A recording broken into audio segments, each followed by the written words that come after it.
GT Naidu பாலத்துக்கு மேல கிட்டத்தட்ட 10ல இருந்து 12 தடவைக்கு மேல நான் வந்து டிரைவ் பண்ணியிருப்பேன் பைக்க. ஆனா வந்துட்டு எதுக்கு வந்து இந்த பிரிட்ஜுக்கு வந்து ஜிடி நாயுடு அப்படிங்கிற அந்த ஒரு பேர் வச்சிருக்காங்கன்னு எனக்கு தெரியாமயே இருந்துச்சு. அந்த ஜிடி நாயுடு அப்படிங்கிற அந்த ஒரு தனி மனுஷன வந்து யாருன்னே தெரியாம இருந்துச்சு. அவர் எப்படி இருப்பாரு? அவர் உருவமே எனக்கு தெரியாம தான் இருந்துச்சு. இப்ப ரீசெண்டா தான் வந்து பாத்தீங்கன்னா, அந்த ஜிடி நாயுடு அப்படின்னு ஒரு பாலத்த வந்து ஓப்பன் பண்ணாங்க.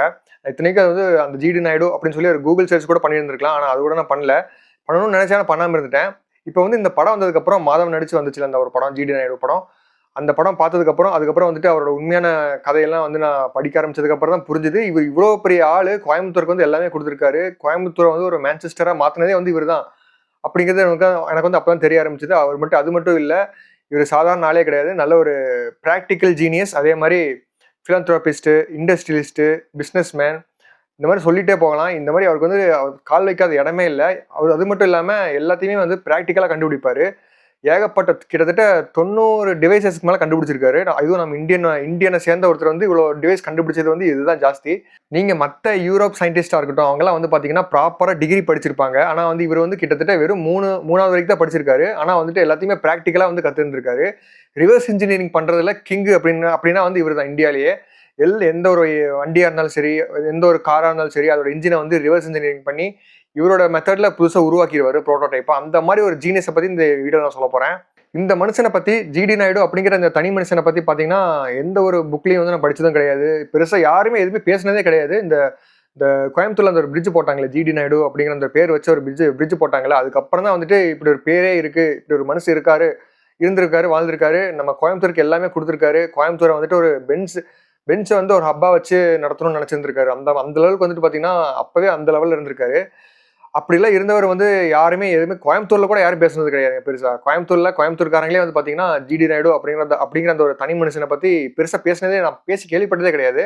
அதனால வந்துட்டு இந்த வீடியோல வந்து கண்டிப்பா ஜிடி நாயுடு அப்படிங்கிற அந்த ஒரு தனி மனுஷன் வந்து யாரு, அவர் பண்ண சாதனைகள் என்ன அப்படிங்கறத நான் வந்து சொல்ல போறேன். கண்டிப்பா சொல்றேன், உங்களுக்கு வந்து மெய் சிலிர்த்து போயிருவீங்க. அந்த மாதிரி ஒரு மனுஷன் இவரு. இந்த ஜிடி நாயுடு அப்படிங்கிற இந்த ஒரு தனி மனுஷன் இருக்காருல்ல, இவர் மட்டும் நினைச்சதை சாதிச்சிருந்தாருன்னா, அவர் கவர்மெண்ட்டும் வந்து சப்போர்ட் பண்ணியிருந்தாங்கன்னா, அந்த காலத்துல வந்துட்டு காங்கிரஸ் தான் வந்துட்டு ரூலிங் கவர்மெண்டா இருந்தாங்கல்ல, அவங்க மட்டும் கொஞ்சம் மனசு வச்சு இவரோட ஐடியாக்கெல்லாம் கொஞ்சம் சப்போர்ட் பண்ணியிருந்தாங்கன்னா, இந்நேரம் நம்ம கோயம்புத்தூர் வந்து இந்தியாவிலே தனி மாநிலமாவே இருந்திருக்கும். கோயம்புத்தூர் மட்டும் இல்லாம தமிழ்நாடே வந்து பாத்தீங்கன்னா ஒரு மான்செஸ்டரா இருந்திருக்கும். ஜெர்மனி, லண்டன் மாதிரி இருந்திருக்கும். அந்த லெவலுக்கு வந்துட்டு இண்டஸ்ட்ரியலிஸ்டா கொண்டு போயிருந்திருப்பாரு. ஆனா இவருக்கு வந்து ஏகப்பட்ட பேக் ஸ்டாபிங், அதாவது துரோகம் தான் நடந்திருக்கு. அதனாலதான் வந்துட்டு பாத்தீங்கன்னா இவரோட பேரு கூட பெருசா அடிபடாம இருந்திருக்கு. இப்ப வந்து இந்த வீடியோல வந்து இவரோட லைஃப் ஸ்டோரி பத்தி பார்க்க ஆரம்பிச்சிடலாம். ஜிடி நாயுடு, அதாவது கோபாலசாமி துரைசாமி நாயுடு அப்படிங்கிறது வந்துட்டு இவரோட ஒரிஜினல் நேம். அதுல வந்துட்டு இவரோட பேர் வந்து பாத்தீங்கன்னா துரைசாமி தான். ஏன்னா கோபாலசாமி அப்படிங்கிறது வந்துட்டு இவரோட அப்பாவோட பேரு. நாயுடு அப்படிங்கிறது வந்து உங்களுக்கே தெரியும், அந்த காலத்துல எல்லாருமே வந்துட்டு கேஸ்ட் பேர் தான் போடுவாங்க. இந்தியா ஃபுல்லா அதான் நடைமுறையாவே இருந்துச்சு. இந்த துரைசாமி வந்துட்டு பாத்தீங்கன்னா மார்ச் 23ஆம் தேதி 1893 வருஷம். அப்ப பாத்துக்கோங்க, காமராஜரோட 10 வயசு மூத்தவர். ரொம்ப பழைய காலத்துல தான் பிறந்திருக்காரு. அப்பெல்லாம் வந்துட்டு பாத்தீங்கன்னா தமிழ்நாடுலாம் கிடையாது இல்ல, அதனால வந்துட்டு மெட்ராஸ் பிரசிடென்சி தான். அதுவும் மட்டும் இல்லாம அங்க இருக்கிற களங்கள் அப்படிங்கிற ஒரு கிராமத்துல தான் பிறந்திருக்காரு. அந்த கிராமம் எங்க இருக்குன்னு பாத்தீங்கன்னா இப்ப இருக்கிற கோயம்புத்தூர்ல அங்கதான் இருந்திருக்கு. அது வந்து அந்த காலத்துல களங்கள் இருக்கு, இந்த காலத்துல எப்படின்னு தெரியல. இப்போ வந்து அந்த பேர் மாத்திருப்பாங்கன்னு நினைக்கிறேன். இவரோட ஃபேமிலியே வந்து பாத்தீங்கன்னா பேசிக்கா தெலுங்கு ஸ்பீக்கிங் ஃபேமிலியா தான் இருந்திருக்காங்க. இவரோட அப்பா வந்துட்டு பாத்தீங்கன்னா ஒரு விவசாயி தான். அதுக்கப்புறம் தான் வந்து பாத்தீங்கன்னா இவரோட அப்பாவோட ஜென்ரேஷன்ல இருந்து தான் வந்து பாத்தீங்கன்னா இவங்க வந்து தமிழ்லாம் வந்து கத்துக்க ஆரம்பிக்கிறாங்க. தமிழர்களாவே வாழ ஆரம்பிக்கிறாங்க கோயம்புத்தூர்ல. அது மட்டும் இல்லாம இவரோட அம்மா வந்து பாத்தீங்கன்னா கிட்டத்தட்ட இவர் வந்து ஒரு 4 மாசம் இருக்கும் போதே இறந்து போயிடுறாங்க. ரொம்ப சின்ன வயசுல இறந்து போயிடுறாங்க. இவரோட நினைவு வந்து தெரியறதுக்கு முன்னாடியே வந்து பாத்தீங்கன்னா அவங்க அம்மாவும் இறந்து போயிடுறாங்க. இந்த மாதிரி ஒரு டஃப்பான சூழல்ல தான் அவர் வந்து வாழவே ஆரம்பிக்கிறாரு. இப்ப நம்ம வந்துட்டு இவரோட படிப்பு பக்கம் வந்தோம் அப்படின்னா, இங்கதான் வந்து ஒரு சுவாரஸ்யமான ஒரு விஷயமாவே இருக்குது. ஏன்னா இவர் வந்து ஒரு மிகப்பெரிய ஒரு கொள்கையாவே, ஒரு ஸ்ட்ராங்கான ஒரு கொள்கையாவே எடுத்துட்டு இருந்திருக்காரு. அது என்னன்னு பாத்தீங்கன்னா, நம்ம வந்து தியரியா படிக்கிறத விட பிராக்டிக்கலா படிக்கிறது தான் வந்துட்டு பாத்தீங்கன்னா என்னைக்குமே, அதாவது நம்ம சாகுற வரைக்கும் அது வந்து பலன் தரும். நிறைய இன்வென்ஷன்ஸ்லாம் வரும். நிறைய புது இந்தியாவுக்கு வந்துட்டு பாத்தீங்கன்னா நிறைய இன்னோவேட்டர்ஸ்லாம் வருவாங்க, இன்வென்டர்ஸ்லாம் வருவாங்க அப்படின்னு சொல்லி இவர் வந்து நிறைய சொல்லியிருக்காரு. இவரோட கொள்கையாவே வந்து அதை எடுத்து இருந்திருக்காரு. இவர் வந்து 3வது படிச்சுட்டு இருக்கும்போது தியரிட்டிக்கலா வந்து ஒரு டெஸ்ட் வச்சிருக்காங்க. அது வந்துட்டு இவர் சரியா பண்ணாம இருந்திருக்காரு. ஏன்னா இவர் வந்து ஃபுல்லா வந்து பிராக்டிக்கல்ல தான் வந்துட்டு கவனம் செலுத்திட்டு இருந்திருக்காரு அந்த சின்ன வயசுலயுமே. அப்போ வந்துட்டு டீச்சர் வந்து இவர் வந்து ரொம்ப திட்டுறாங்க. ஏன் வந்து மார்க் ரொம்ப கம்மியா வாங்கியிருக்க அப்படின்னு சொல்லிட்டு, இவர் வந்து நீ வந்து வாழ்க்கையை உருப்படவே மாட்டே அப்படின்னு சொல்லி திட்டிடுறாங்க. அதனால வந்துட்டு இவர் வந்து என்ன பண்றாருன்னா, நான் வந்து பிராக்டிக்கல்ல வந்து கிங்கு, மற்ற பசங்களை வேணா நீங்க வேணா ப்ரூவ் பண்ண சொல்லுங்க பிராக்டிக்கலா, நான் யாருனாலையும் முடியாது ஆனா என்னால முடியும் அப்படின்னு சொல்லி ஒரு ஆத்திரத்துல என்ன பண்ணிட்டாருன்னு பாத்தீங்கன்னா மண்ணை தூக்கி டீச்சர் மேலே வீசிட்டாரு. அதுக்கப்புறம் அவர் வந்து கண்டினியூ பண்ணவே இல்லை. ஸ்கூலே பண்ணல, எனக்கு வந்து தியரியே தேவையில்லை, உங்க எஜுகேஷன் சிஸ்டமே எனக்கு வந்து சுத்தமா பிடிக்கல அப்படின்னு சொல்லிட்டு அது வந்து மண்ணுக்கு தான் சமம்னு சொல்லிட்டு அவர் வந்து ஒன்லி ப்ராக்டிக்கல் மோடு தான் இனிமேல் சொல்லிட்டு அவர் வந்து பார்க்குற எல்லாத்தையுமே வந்துட்டு ப்ராக்டிக்கலாக வந்து ப்ராக்டிஸ் பண்ணிட்டே இருந்திருக்காரு. எந்த ஒரு விஷயமா இருந்தாலும் சரி, ஃபார்மிங்காக இருக்கட்டும், அப்புறம் வந்துட்டு மெக்கானிக்கலாக இருக்கட்டும், அப்புறம் வந்து எந்த ஒரு விஷயமா இருந்தாலும் சரி, அதை வந்து ப்ராக்டிக்கலாக பண்ணி டெவலப்பும் பண்ண ஆரம்பிச்சிடுறாரு அந்த வயசுல இருந்தே. ஆனா சாப்பிட்றதுக்கு வந்து என்ன பண்றாருன்னு பார்த்தீங்கன்னா, அதுக்கு வந்து வேலைக்கு தான் போக ஆரம்பிக்கிறாரு. எங்கன்னு பார்த்தீங்கன்னா, அவரோட அப்பா வந்து சூலூருக்கு பக்கத்துல ஒரு விவசாய நிலத்துல விவசாயம் பார்ப்பாங்க. எல்லாரும் வேலை செஞ்சுட்டு இருப்பாங்க. அதுல போய் இவரும் வேலை செய்றாரு. அதுக்கப்புறம் ஈவினிங் வீட்டுக்கு வந்ததுக்கப்புறம் ஃபுல்லா வந்து பிராக்டிகல்ஸா என்னென்ன பண்ணலாம், என்னென்ன புதுசு புதுசா கண்டுபிடிக்கலாம் அப்படின்னு சொல்லி ஆராய்ச்சி பண்ணிட்டே இருப்பாரு. இந்த மாரி ஒரு அந்த வயசுலயே, அந்த காலத்திலேயே வந்து இன்டெலிஜென்ட்டா இருந்திருக்காரு. அதாவது ஒரு பார்ன் டேலண்ட். எப்பயுமே பார்ன் டேலண்ட் அப்படிங்கிறவங்க வந்து தனியா தெரிவாங்க. அதுல ஒருத்தர் தான் வந்து பார்த்தீங்கன்னா, ஜிடி நாயுடு. அதே மாதிரி அவர் எப்பல்லாம் விவசாயம் பண்ணி முடிச்சுட்டு, அந்த வேலைய முடிச்சுட்டு வீட்டுக்கு வராரோ, வந்த உடனே பண்ற 2 விஷயம் என்னன்னு பார்த்தீங்கன்னா, ஒண்ணு தமிழ் நல்லா படிக்கிறது.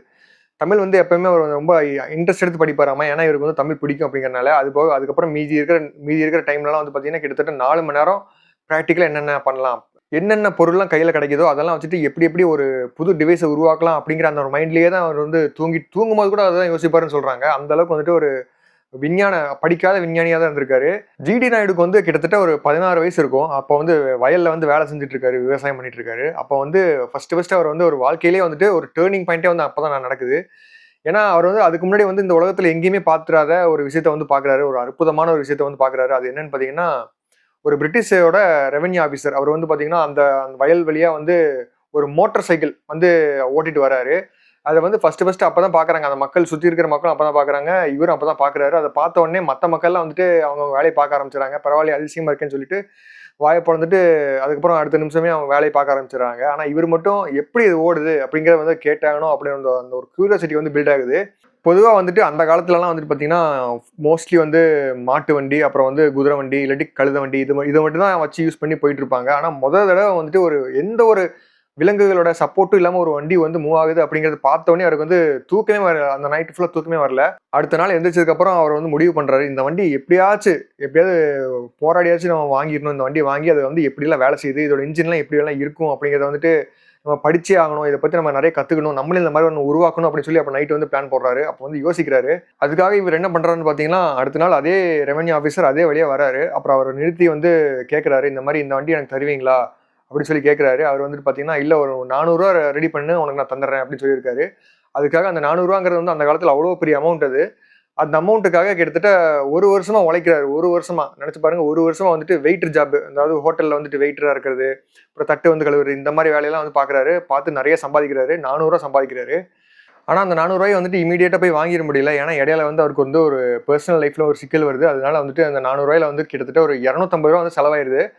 அதுக்கப்புறம் மறுபடியும் அடுத்த 2 வருஷம் இன்னும் உழைக்கிறாரு. கிட்டத்தட்ட ஒரு 3 வருஷம் கஷ்டப்பட்டு உழைச்சு தான் வந்து பாத்தீங்கன்னா, அந்த 400 ரூபாய் ரெடி பண்ணி வாங்குறாரு. வாங்கின உடனே அந்த நாள் நைட்ல இருந்து ஆரம்பிச்சிட்டாரு ஆராய்ச்சிய. எப்படி இந்த இன்ஜின்லாம் வேலை செய்யுது, அதோட அதோட மெக்கானிக்ஸா இருக்கட்டும், போல்ட், நட்டு, அப்புறம் இன்ஜின்ல இருக்கிற ஒவ்வொரு விஷயமும் வந்துட்டு பாத்தீங்கன்னா, அப்படியே வரைஞ்சு வைக்கிறாரு. வரைபடமா வரைஞ்சு வச்சு இது எப்படிலாம் வேலை செய்யுது, பெட்ரோல்லாம் எவ்வளவு ஊத்தணும், கெரோசின்லாம் எவ்வளவு ஊத்தணும். ஏன்னா அந்த காலத்துல வந்து அந்த வண்டி வந்து கெரோசின் வண்டி. அதுக்கப்புறம் அந்த இன்ஜின்குள்ள எப்படியெல்லாம் வந்து கெரோசின் போகுது, அது வழியா எப்படி ஸ்பார்க் வருது, அந்த ஸ்பார்க்னால எப்படி இந்த இன்ஜின் இந்த மோட்டர் வந்து ஆப்ரேட் ஆகுது, அந்த மோட்டர்னால எப்படி அந்த செயின்லாம் சுத்துது, அந்த செயின்னால எப்படி டயர் சுத்துது அப்படிங்கிறதெல்லாம் வந்து ஸ்கெட்ச் போட்ட ஒவ்வொன்றுக்கும் ஒரு ஸ்கெட்சை போட்டு இவர் வந்து திருப்பி ரிவர்ஸ் இன்ஜினியரிங் பண்ணிடுறாரு. இவர் வந்து தனியாக ஒரு மோட்டர் ப்ரோட்டோடைப்பே உருவாக்கிடுறாரு. அப்பதான் வந்து பார்த்தீங்கன்னா, அவர் வந்து ஒரு பெரிய சாதனையே பண்ணதா வந்து அவர் வந்து ஃபீல் பண்ணாரு. ஏன்னா அதுக்கு முன்னாடிலாம் அவர் வந்து சின்ன சின்ன எக்யூப்மெண்ட்ஸ்லாம் கண்டுபிடிச்சு வச்சிருந்தாரு. இந்த மாதிரி பருத்தி இருக்குல்ல, அதுலேருந்து தனியாக கொட்டையை பிரித்து எடுக்கிறதா இருக்கட்டும், அந்த ஒரு மிஷின்லாம் கண்டுபிடிச்சிருந்தாரு. அதுக்கப்புறம் ஜூஸ் புளிகிற ஜார்லாம் இருக்குல்ல, அதெல்லாம் வந்து கண்டுபிடிச்சிருந்தாரு. அதுக்கப்புறம் வெங்காயம் வெட்டுறதுக்கான ஒரு எக்யூப்மெண்ட்லாம் கண்டுபிடிச்சிருந்தாரு. அதாவது கண்ணில் தண்ணி வராமல் இருக்கிறதுக்கு எக்யூப்மெண்ட்லாம் கண்டுபிடிச்சிருந்தாரு. அதுக்கப்புறம் பார்த்தீங்கன்னா, உருளைக்கிழங்கு வந்து தோல் உரிக்கிறதுக்குலாம் வந்துட்டு பார்த்தீங்கன்னா, அதுக்கு வந்து எக்யூப்மெண்ட்லாம் கண்டுபிடிச்சிருந்தாரு. இதெல்லாம் வந்து இவர் வந்து இந்த வண்டியை வந்து டிஸ்மேண்டில் பண்ணுறதுக்கு முன்னாடி அவ்வளோ அவ்வளோ ஒரு பெரிய விஷயம்லாம் பண்ணியிருந்தாரு. ஏன்னா அந்த காலத்துலலாம் கிராமத்துல வந்து இந்த காய்கறி வெட்டுறதுக்குலாம் வந்து நிறைய பேர் கஷ்டப்பட்டாங்க. அப்போ வந்து ப்ராப்பரான எக்யூப்மெண்ட்லாம் கிடையாது. ஆனா இவரு தான் வந்து பார்த்தீங்கன்னா, அதெல்லாம் கண்டுபிடிச்சு குடுத்துருக்காரு அந்த கிராமத்து மக்களுக்கு. ஜிடி நாயுடுவா வந்து ஒரு வண்டிய வந்து பில்ட் பண்ணிட்டு இருந்தார்ல, அந்த வண்டியோட வேலை வந்து கிட்டத்தட்ட 90% முடிஞ்சதுக்கப்புறம் இவர் வந்து ஒரு பிரிட்டிஷ் இண்டஸ்ட்ரியலிஸ்டான ராபர்ட் ஸ்டேன்ஸ் அப்படிங்கிறவர்கிட்ட போய் வேலைக்கு சேர்றாரு. அங்க போய் வேலைக்கு சேர்ந்ததுக்கப்புறம் கிட்டத்தட்ட இது வந்து பார்த்தீங்கன்னா, 1915வது வருஷம். அப்பதான் போய் ஜாயின் பண்றாரு. ஜாயின் பண்ணதுக்கப்புறம் அவர்கிட்ட இருந்து நிறைய இங்கிலீஷ் கத்துக்கிறாரு. அதுக்கப்புறம் பார்த்தீங்கன்னா, அவரோட இண்டஸ்ட்ரியிலேயே வந்து மெக்கானிக்கல்லாம் எப்படி வந்து கத்துக்கிறது அப்படிங்கலாம் அதெல்லாம் வந்து படிக்க ஆரம்பிக்கிறாரு. மெக்கானிக்கலா வந்து எப்படி வந்து ஒரு வண்டி வேலை செய்யுது, ஒரு மோட்டர் வேலை செய்யுது, எல்லாத்தையுமே அந்த அந்த இண்டஸ்ட்ரியல் அந்த குடோன் இருக்குல்ல, அங்க தான் ஃபுல்லா வந்து கத்துக்கிறாரு. அந்த ட்ரெய்னிங் அப்பவே வந்து பார்த்தீங்கன்னா, ராபர்ட் ஸ்டெயின்ஸ் கூட வந்து இவருக்கு வந்து நல்ல ஒரு நட்பு வந்து கிடைக்குது. அந்த நட்புனால அவர் என்ன பண்றாருன்னா, ராபர்ட் ஸ்டெயின்ஸ் கிட்டத்தட்ட ரூ. 4000 வந்து இவருக்கு வந்து லோனா தராரு. லோனா குடுத்ததுல அந்த காச வச்சு இவரு என்ன பண்றாருன்னு பார்த்தீங்கன்னா, அந்த கோயம்புத்தூர் மக்களுக்கு வந்து ரொம்ப ஒரு ஹெல்ப்ஃபுல்லான ஒரு விஷயத்த பண்றாரு. அது என்னன்னா, பஸ் சர்வீஸ். ஒரு பஸ்ஸ வாங்கி விடுறாரு. அந்த பஸ்ல வந்துட்டு பார்த்தீங்கன்னா, ஒரு நியாயமான விலையில வந்து காசுக்காக பயணிகள் பயணிக்கிறதுக்காக ஒரு சேவைய வந்து ஸ்டார்ட் பண்றாரு. எங்கெல்லாம் இந்த பஸ் எல்லாம் போகும்னு பார்த்தீங்கன்னா, கோயம்புத்தூர் டூ பல்லடம், பல்லடம் டூ பொள்ளாச்சி. இந்த மாரி ரவுண்ட் ட்ரிப் தான் அடிக்கும். இந்த ஒரே ஒரு பஸ் சர்வீஸ்னால பயனடைஞ்ச மக்கள்லாம் வந்துட்டு அத்தன ஆயிரம் பேர் இருக்காங்க கோயம்புத்தூர்ல அந்த காலத்துல. கோயம்புத்தூர் மட்டும் இல்லாம பல்லடம், பொள்ளாச்சி இங்க இருக்கிற மக்கள் எல்லாருமே ரொம்பவுமே பயனடைஞ்சிருக்காங்க. ஏன்னா, அதுக்கு முன்னாடி வரைக்கும் பஸ்ஸுக்கு வந்து ரொம்ப காஸ்ட்லி தான். ஏன்னா, அது வந்து பிரிட்டிஷ்காரங்க தான் மோஸ்ட்லி வந்து பார்த்தீங்கன்னா, ஆப்பரேட் பண்ணிட்டு இருந்தாங்க. அதுக்கப்புறம் கொஞ்சம் பேர் இருந்தாங்க. இந்தியன்ஸும் கொஞ்சம் பேர் இருந்தாங்க. தமிழ்நாட்டு மக்களும் கொஞ்சம் பேர் இருந்தாங்க. ஓனர்ஸா. ஆனா, அவங்களுமே பார்த்தீங்கன்னா, கொஞ்சம் அதிகமான காசு தான் வித்தாங்க. ஆனா, இவரு தான் வந்துட்டு ஒரு சீப்பான ஒரு காசுக்கு வந்து டிக்கெட் குடுத்தாரு. இந்த பஸ் சர்வீஸ வந்து கிட்டத்தட்ட 1920வது வருஷம் ஆரம்பிச்சாரா? 20வது வருஷம் ஆரம்பிச்சு கிட்டத்தட்ட 10 வருஷம் கழிச்சு யுஎம்எஸ் அப்படின்னு சொல்லி ஒரு கோஆப்பரேட்டிவ் கம்பெனியவே ஆரம்பிச்சுட்டாரு. இந்த பஸ் சர்வீஸ்க்காகவே. அந்த பஸ் சர்வீஸ்ல ஏகப்பட்ட தனியார் ஓனர்ஸா இருக்கட்டும், எல்லாருமே வந்துட்டு சேர்ந்துக்கலாம். யார் வேணா எல்லாருமே அவங்கவங்க பஸ்ஸ வந்து சேர்த்துக்கலாம். நம்ம வந்து ஒண்ணா வந்து ப்ராஃபிட் வந்து ஷேர் பண்ணிக்கலாம் அப்படிங்கிற மாரி அந்த ஒரு பேசிஸ்ல வந்து அதையும் பண்ணி குடுத்தாரு. யுஎம்எஸ் அப்படின்னா வந்து பார்த்தீங்கன்னா, வெறும் ஒண்ணும் இல்ல. United motor service. அதாவது எல்லா தனியார் ஓனர்களையுமே வந்துட்டு பார்த்தீங்கன்னா, ஒருங்கிணைக்கிற மாரி ஒரு கோஆப்பரேட்டிவ் அசெம்பிளி அப்படின்னு சொல்லலாம். அதனால வந்துட்டு ஏகப்பட்ட கோயம்புத்தூர் மக்கள் வந்து பயனடைஞ்சாங்க. ஏன்னா ரொம்ப சீப்பான ஃபேருங்கிறனால ஒரு இடத்துக்கு இன்னொரு இடத்துக்கும் போய் வரதுக்கு ரொம்ப யூஸ்ஃபுல்லா இருந்துச்சு. கிட்டத்தட்ட 280 பஸ் வந்து அந்த யுஎம்எஸ்ல வந்து ரன் ஆயிட்டு இருந்துச்சு. அப்பனா பார்த்துக்கோங்க எவ்வளோ பெரிய சர்வீஸா இருந்திருக்கும் அப்படின்ட்டு. அந்த காலகட்டத்தில 1930ஸ்ல இந்தியாவோட ஒரு எஃபிஷியன்ட்டான ஒரு ப்ராஃபிட்டான ஒரு ஒரு சர்வீஸ் மோட்டிவா இருக்கிற ஒரே ஒரு பஸ் சர்வீஸ்னா அது வந்து யுஎம்எஸ் தான். அந்த லெவலுக்கு வந்து கொண்டு போயிடுறாரு ஜிடி நாயுடு. இதுக்கு எல்லாத்துக்குமே விதை போட்டதை வந்து டெவலப் பண்ணது எல்லாமே ஒரே ஒருத்தர் தான். ஜிடி நாயுடு அப்படிங்கிற அவர் ஒருத்தர் மட்டும் தான். அவர் மட்டும் தான் நினைச்சிருக்காரு இந்த மாதிரி வந்து நம்ம நாட்டு மக்களுக்கு, நம்ம ஊர் மக்களுக்கு ஒரு நல்லது நடக்கணும் அப்படின்னு சொல்லி இவர் மட்டும் தான் நினைச்சிருக்காரு. இவர் நினைச்சதுனால மட்டும்தான் பாத்தீங்கன்னா அந்த யுஎம்எஸ் அப்படிங்கறது வந்து ஆபரேட்டே ஆச்சு. அது போக இந்த யுஎம்எஸ்ல தான் வந்து பாத்தீங்கன்னா ஒரு first Indian to higher British employee அப்படிங்கிற அந்த ஒரு பெருமையும் தான் வாங்கியிருக்காரு. ஏன்னா ஒரு பிரிட்டிஷ்காரனே வந்துட்டு வேலைக்கு வைக்கிற லெவலுக்கு வந்துட்டு ஒரு பெரிய லெவலுக்கு போயிடுறாரு. அதுக்கு முன்னாடி வரைக்கும் பார்த்தீங்கன்னா எந்த ஒரு பிரிட்டிஷ்காரருமே வந்து பார்த்தீங்கன்னா எந்த ஒரு இந்தியனுக்கு வேலை செஞ்சது கிடையாது. ஒன்லி வந்து பிரிட்டிஷ்க்கு கீழே தான் இருப்பாங்க. ஆனா இவர் தான் வந்து அந்த ஒரு பேரியரையே உடச்சு விட்டாரு. அதுக்கப்புறம் 1930வது வருஷம் நியூ எலக்ட்ரிக் ஒர்க்ஸ் அப்படிங்கிற அந்த ஒரு கம்பெனி ஸ்டார்ட் பண்றாரு. இது என்னன்னு பார்த்தீங்கன்னா நேஷனல் எலக்ட்ரிக் ஒர்க்ஸ். இதுல வந்துட்டு எலக்ட்ரிக் மோட்டார்ஸா இருக்கட்டும், அப்புறம் எலக்ட்ரிக் பேட்டரிஸா இருக்கட்டும், இதெல்லாம் வந்து உற்பத்தி பண்ணுவாங்க. அதுக்கப்புறம் 1937ல இவரோட சொந்த முயற்சியில இவரோட சொந்த மூலையில வந்து என்ன கண்டுபிடிச்சிருக்கான்னு பார்த்தீங்கன்னா இண்டிஜினியஸ் எலக்ட்ரிக் மோட்டார். அதாவது இந்தியாவோட ஃபர்ஸ்ட் எலக்ட்ரிக் மோட்டரை வந்து இவர் வந்து கண்டுபிடிக்கிறாரு. அந்த கண்டுபிடிச்சது மட்டும் இல்லாம அதுக்கப்புறம் இந்த இந்த எலக்ட்ரிக் மோட்டரை பேஸ் பண்ணி தான் வந்து பார்த்தீங்கன்னா இப்போ வரைக்குமே இந்த லக்ஷ்மி மில்ஸ் எல்எம்டபிள்யூ இருக்குல்ல, அது அப்புறம் வந்துட்டு டெக்ஸ்டூல் அப்படிங்கிற இந்த கோயம்புத்தூர்ல இருக்கிற பெரிய பெரிய கம்பெனிலாம் இருக்குல்ல, அதெல்லாம் வந்துட்டு இதை பேஸ் பண்ணி தான் இப்போ வரைக்கும் வேலை செஞ்சுட்டு இருக்காங்க. இந்த எல்எம்டபிள்யூ அப்புறம் வந்துட்டு இந்த டெக்ஸ்டூல் அப்படிங்கிற இந்த 2 கம்பெனியுமே வந்துட்டு ஜிடி நாயுடு தான் வந்து இதுக்கெல்லாம் வந்து ஃபாதர்னே சொல்லலாம். ஏன்னா அவர் போட்ட அந்த ஒரு பாதையில தான் இவங்கெல்லாம் பயணிச்சிட்டு இருக்காங்க. அதனாலதான் வந்துட்டு நம்ம கோயம்புத்தூர் மான்செஸ்டர் ஆஃப் சவுத் அப்படின்னு பேரே வாங்கியிருக்கு. அவர் வந்துட்டு இந்த மாதிரி எலக்ட்ரிக் மோட்டார் மட்டும் கிடையாது. அவர் இன்னும் ஏகப்பட்ட கம்பெனி வந்து ஓப்பன் பண்ணியிருக்காரு. அதாவது ரேடியோவா இருக்கட்டும், அப்புறம் வந்துட்டு diesel products, engineering, amateur wind mill இருக்குல்ல அது, ரேடியேட்டர்ஸா இருக்கட்டும், அப்புறம் வந்துட்டு கிளாக்ஸ், அதாவது வாட்ச்லாம் இருக்குல்ல அதுக்கான ஏகப்பட்ட தொழிற்சாலை எல்லாத்தையுமே உருவாக்கியிருக்காரு. அந்த காலத்திலேயே வந்துட்டு அம்பானி மாதிரி கால் வைக்காத இடமே பிசினஸே கிடையாதுன்னு சொல்லலாம். அந்த அளவுக்கு வந்துட்டு இவருக்கு தெரியாத வித்தியே இல்லை அப்படிங்கிற மாதிரி தான் அந்த காலத்தில் அவர் இருந்தாரு. அதுக்கப்புறம் அந்த டைம்ல தான் வந்து பார்த்தீங்கன்னா நிறைய யுனைடெட் ஸ்டேட்ஸ், அதாவது யூஎஸ்ஆ இருக்கட்டும், அப்புறம் வந்து யூரோப்பா இருக்கட்டும், இங்கெல்லாம் நிறைய நாட்டுக்கெல்லாம் டிராவல் பண்ணாரு. குறிப்பாக ஜெர்மனிக்கு வந்து டிராவல் பண்ணாரு. அங்கெல்லாம் போய் என்னென்னலாம் படிச்சாருன்னு பார்த்தீங்கன்னா எல்லாமே ப்ராக்டிக்கலா எப்படியெல்லாம் இன்ஜின்ஸ்லாம் வேலை செய்யுது, அதுக்காக எப்படியெல்லாம் என்னென்ன பொருள்லாம் வந்து நம்ம தயாரிக்கணும் அப்படிங்கிற அந்த மெக்கானிக்கல் சம்மந்தப்பட்ட எல்லாத்தையும் கரைச்சு குடிச்சிட்டு தான் வந்திருக்காரு. அது போக இவர் கண்டுபிடிச்ச அந்த ஒரு ரேசர் பிளேடு இருக்குல்ல, அதாவது மீசையும் தாடி ட்ரிம் பண்றது, அதை வந்து கண்டுபிடிச்சு வச்சிருந்தாரு. அதை வந்து ஜெர்மன்ல போய் அவார்டும் வாங்கிட்டு வந்திருக்காரு. அந்த அவார்டை வந்து யார்கிட்ட வாங்குறாருன்னு பார்த்தீங்கன்னா நம்ம ஹிட்லர் கிட்ட தான் வாங்குறாரு. ஹிட்லரை வந்து போட்டோ எடுக்கிறாரு. இவர் போட்டோ எடுக்காத பெரிய ஆளுகளே கிடையாது. நேரு அப்புறம் வந்துட்டு நேதாஜி கூட போட்டோ எடுத்திருக்காருன்னு நினைக்கிறேன். அந்த மாதிரி போட்டோகிராஃபராகவும் இருந்திருக்காரு. இந்த மாதிரி வந்துட்டு ஒரு மனுஷன் வந்து தனித்தனியா என்னென்ன சாதனையெல்லாம் பண்ணணும் அப்படின்னு சொல்லி கனவு தான் காணணும். அந்த மாதிரி வந்து பார்த்தீங்கன்னா இவர் வந்து கனவுல கூட இந்த மாதிரி நினைச்சு பார்க்க முடியாது. அந்த மாதிரி வந்து இவர் நிஜத்திலே வாழ்ந்திருக்காரு. இப்போ வந்து நம்ம இவரோட கண்டுபிடிப்பு அப்புறம் வந்துட்டு இனோவேஷன்ஸ்லாம் பற்றி பார்க்க ஆரம்பிச்சிடலாம். கிட்டத்தட்ட 90 டிவைஸுக்கு மேலே கண்டுபிடிச்சிருக்காரு. அதில் வந்து இனோவேஷனும் கொஞ்சம் ஜாஸ்தி இருக்கு. ஆல்ரெடி இருந்த டிவைஸை வந்து இவரோட ஸ்டைலில் வந்து எப்படி வந்து புதுப்பிச்சு தரலாம் மக்களுக்கு அப்படிங்கிறதெல்லாம் இப்போ நிறைய பண்ணியிருக்காரு. அதில் வந்து நம்ம குறிப்பிட்ட வகையில் நம்ம பார்க்கணும் அப்படின்னா எலக்ட்ரிக் ரேசர் தான். அதாவது இந்த சேவ் பண்ணுவாங்கல்ல, அதுதான் ட்ரிம்மர் தான். அந்த காலத்துலலாம் வந்து பார்த்தீங்கன்னா ஒருத்தவங்க வந்து ப்ராப்பராக சேவ் பண்ண அப்படிங்கிறது வந்து வாய்ப்பே கிடையாது. ஏன்னா கண்டிப்பாக எப்படி பிளேடு பட்டுரும். அப்படி இருக்கிற அவர் பார்க்குறாரு. அப்படி பார்த்ததுக்கப்புறம் தான் வந்து பார்த்தீங்கன்னா நம்ம வந்து ஒரு எலக்ட்ரிக் ரேசரை வந்து கண்டுபிடிக்கணும் அப்படின்னு சொல்லி அது இவர் தான் வந்து கண்டுபிடிச்சிருக்காரு. இதுதான் வந்துட்டு பார்த்தீங்கன்னா ஜெர்மனியில் ஒரு அவார்டே வாங்கியிருந்திருக்கு.